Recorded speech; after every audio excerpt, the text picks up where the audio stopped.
waiting for my coffee to percolate, and while I do that, I'm going to stuff a food puzzle to put in the freezer for our puppy June to have a little later. So let me get the coffee out of the way. And we've got some dry dog food, really good quality stuff that I got delivered from Jeffrey's. Some of the Jeffrey's locally made fresh raw, which is my favorite. We're so lucky in San Francisco. Fresh local dog food. And I've got this little West Paw. Some people use the little Kongs instead. We could do both for this. This is a Kong. This is the West Paw. I think that this is easier for puppies. There's a nice little sample hole. There's these little fingers inside. So this is a little bit harder for dogs to figure out in the beginning, especially if you freeze it, but they're both great food puzzles. So I'm going to start by putting a little bit of the wet into the West Paw and smushing it into the fingers. Wet, raw, fresh, local, delicious. Okay, so that's the base for that one. For the Kong, since June is not used to doing Kongs, I don't want to stuff too much stuff way down deep inside where she won't be able to get it. She can get it with her tongue, but it's kind of like a cost-benefit analysis. Do I really want to work that hard to get stuff?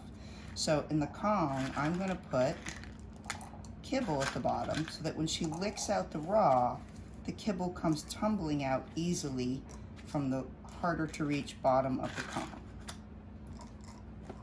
I filled it up to about the second bump here, and that should be good for her to start a Kong project. Kong's super easy. At the very end of it, you just put the raw on top. You can use wet canned food as well, although with the canned food I find that you have to open it up a bit, kind of mix up the wet canned food with your fork or spoon, add a little bit of warm water, and it'll make it something that's easier to pack into the Kong.